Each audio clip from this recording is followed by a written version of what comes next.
been about a week now since the NBA draft concluded, and amidst all the teams that look to restock and replenish as a rebuilding franchise, none were more intriguing than the OKC Thunder. So with that being said, now we're going to take a lens and look into the selections made by this very franchise in the draft. 2 selections in the first round and 2 selections in the second round. With me being a Thunder fan, I'm going to say for short and in a nutshell, I'd say this draft has been pretty impressive in spite of the polarizing opinions from our fan base. So what's poppin', y'all? It's your boy Chisto back again, finally with another NBA commentary. And now we're gonna be, as I said earlier, evaluating the selections made by the Thunder, the one and only Oklahoma City Thunder. Initially, a lot of people had put out flack or even criticized the selections made by Presti because first and foremost, we didn't expect Josh Giddey to go number 6. So let's just get it out of the way since we already brought up Josh Giddey's name, the 18-year-old from Australia. We might as well look into his game and how he fits into this team. So since the lottery gods were, to say the least, not in favor of us and Lottery Night and a lot of the whole Thunder fan base, we drew in a face of despair when that little Thunder card got drawn up in the 6th pick.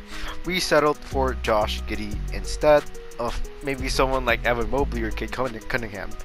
We did try trading up, but in spite of us trying to move up aggressively, as said by a lot of fans, whatnot, or even some of the inside reporters, it takes two to tango, and in this case, 2 did not tango. So with Giddey, he, I'd say, is a perfect rendition of a LaMelo Ball prototype. He's had the same journey to the draft, both coming from the very elite Australian league. They had very similar situations, being teenagers playing in the grown man's league. They are also very high IQ facilitators, insanely fearless, and dominant interior scorers who use their size well for being a guard. He is an 18-year-old, 6'9", supersized guard out of the NBL. That is Mr. Josh Giddey. He put up 11 points per game, 7.5 assists per game, 7.4 rebounds per game, while shooting at a clip of 42% field goals and 29% behind the arc. He also put up 1 steals per game and 28 games clocked in for the Adelaide 36ers. So Giddey being reeled in as our high lottery pick had a lot of people begging the question, why not take James Bouknight? What does Giddey have to offer?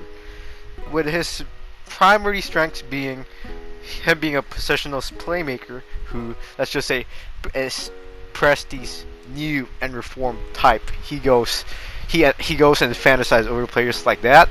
He has excellent length, great vision for an 18-year-old, if I must say, a good rebounder, a very dominant inside scorer, and a guy who's crafty. Of course, he is only 18 years old, super raw, just coming in from the NBL, as I said. He actually almost went to college in the NCAA, almost joining Colorado, if I'm correct. But I'd say selecting this road less traveled type of decision and heading to the Australian League, I think it will reap more rewards for him since he was able to attain more lessons. Of course, the negative opinion stemmed from what he was not able to do. The most glaring quote-unquote weakness into his playstyle would be his inconsistency being a weapon from behind the arc. He also had his defensive deficiencies, a poor frame. Well, there's an excuse with him just being a teenager. His lack of speed and athleticism are also bad points. I'd like to stress on something with him being an inconsistent shooter. I think his actual talent from being a marksman is way better than what his stats show at just 29% from deep. Because when he first got into the league, he mentioned that he got off to a very bad start and he was so pressured. He tried getting a feel for the game and it didn't click immediately. So that's how he started. I think he started about like 2 or 20 shooting from the 3-point area, and that is a pretty terrible start. But he was able to start to get it going because right after that 2 of 20 slate, he went on and averaged about 34% from deep. So yeah, he's not that bad of a shooter. He just needed to become accustomed to the pace. So what would be on a lot of people's minds would be the main rift that plagued our whole team being in that position last year wherein we couldn't find any sort of offense without SGA on the floor. So heading into the draft, the Thunder front office and management must have really tried their hardest to look for another tandem that would help alleviate those loads burdened on SGA. And I think Josh Giddey is the right pick to completely turn this around. He can help alleviate offensive burden from Shea with his elite playmaking and his tenacity when it comes to inside scoring, because he could be able to push OKC's building process of multiple projects being self-creators and playmakers. This is also a very huge thing that must be placed with a stark emphasis, because we drafted a lot of guards in this draft, and we also have a lot of guards prior to this draft, and it just comes to show that Presti is heading towards possessionless basketball, which I think Mark Daignault, our coach, would benefit from. It just seems like really their style of play, and this team's still very young, and if they build that reputation up, then they're going to be a force to be reckoned with. Giddey is also not only versatile in terms of his play style, but also being very expendable in terms of which role he could play. He could definitely play anywhere from 1 to 3 with his height and with his reach and with his biggest perks as a player. He could also be a deadly pick and roll player, benefiting from bigs such as Darius Bazley or Pokusevski. He also plays really well as a pick and roll passer, so with this team being also athletic, that's going to come to play very possibly. Last but not the least, his shot really can be easily developed by the Thunder development staff, as look what has turned and prospered for Lu Dort just after one season. Heading to the night, the Thunder also had 2 more first-round picks, which stood at 16th and 18th. The former being traded to the Houston Rockets in return for 2 future Thunder first-round picks from that 16th pick, which the Rockets then used to select Alperen Sengun, but we then retained the 18th pick, which we used to select Tre Mann. The 20-year-old 6'5" Florida Gators combo guard put up 16 points, 5.6 rebounds per game, 3.5 assists, and efficient 46% shooting from the field and 40% shooting from deep in his 2-year time at the Gators program. He does fill in the void that Josh Giddey didn't represent, as he is a capable shot creator. He's also a very prolific 3-level scorer with very good handles, who has a stellar ISO game, and with that he could create off the dribble. He could also find good separation, and he represents somewhat of like a mini Bradley Beal coming into the league and into the Thunder. However, he does need to work on his facilitating ability and as well as his defensive prowess, but for an 18th pick, this is a bargain that the Thunder should have and did take. In huge compliment to the current Thunder roster, he fills in the huge need of shooting in OKC's rather abysmal offensive team. He can serve also as a spark plug off the bench, which I think he will be relegated to in his rookie year. He also could massively benefit from the Thunder's plethora of self-creating and facilitating playmakers. And last but not the least, he's already expected to make a huge impact when it comes to hitting quality shots from all spots. The Thunder traded up to the 32nd pick in the second round, using the 34th and the 36th pick to get a player that they were really high on, Jeremiah Robinson Earl. Presti moved up from, as I said, 2 draft picks just barely below 33 to snag him, because there was a fear that a team like the Knicks would have acquired JRE or Jeremiah Robinson Earl. The Villanova product is 20 years old and 6'9", who could play both the power forward position and the 5 position, who has tallied up 16 points per game, 8.5 rebounds per game, and as well as shooting from 50% from the field.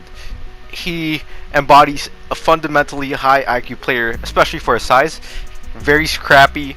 He embodies the Thunder nature of hustling and grinding, and he has a relatively good mid-range.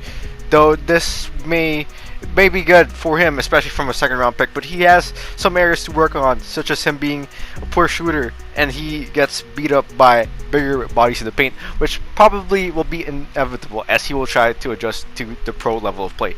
He also is not a natural scorer and is very unathletic, so So there should be hoping and praying that maybe the stars or the young stars in this team will alleviate that type of pressure that may be imposed upon him. To round out this installation of rookies, the Thunder went ahead and used the 55th overall pick to select Aaron Wiggins, who is coming out of Maryland as a good 3-and-D player.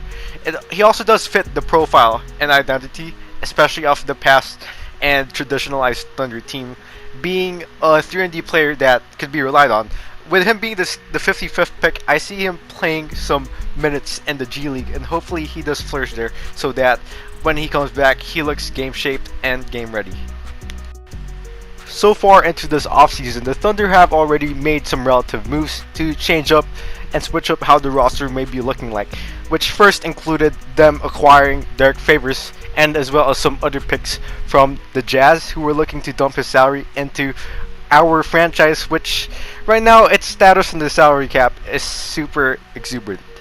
We also were able to ship off Kemba Walker to the Knicks by a buyout, which, by the way, I don't see why that's such a bad thing. We get more leeway into probably signing free agents, and that's something to keep an eye on in the following few weeks.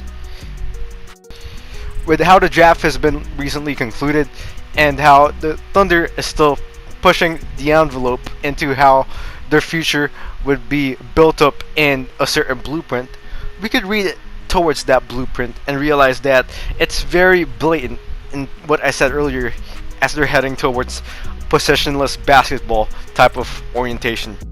Looking into the future, the Thunder will not only probably benefit and reap the rewards off of this very innovative scheme that we've never really seen been used towards this scale, but as the groundwork continues to be laid out, and with all signs pointing to the Thunder developing their young stars really well, this team will be very formidable and would be a terror, probably a future dynasty. And I might be saying that as a biased Thunder fan, but the writings are already on the wall. So how would we approach this current season? Well, first of all, I think it's going to be a given that the Thunder are not going to be near the playoff picture, and that's nothing to really weep about, because our main expectations should be set on experimenting, just like how we did last year with former rotations, see how that's going to carry out this year with all the new acquisitions, and probably even looking at new schemes that Mark Daigneault may employ so that he can unleash the best out of our rooks, just as Giddey and Tre Mann continue to make a name for themselves. That also centers around development. The next thing we're going to be thinking about would be Shea, who just recently signed an extension and silenced all the fraudulent news sources who said that he was going to be shipped away for some sort of draft picks, which was never going to happen in the first place. But Shea, I see him, with him already taking a huge leap from the last season, with him being healthy this year, it's going to be no surprise if he's going to double down on that. And with the season going to, or already looking like it's going to be another lottery year, I don't think Thunder fans should lose hope, but could be completely differentiated into looking as a rebuilding year, a lottery year, or a losing season, however they may perceive it, as something that's really exciting, because this team is going nowhere else but up.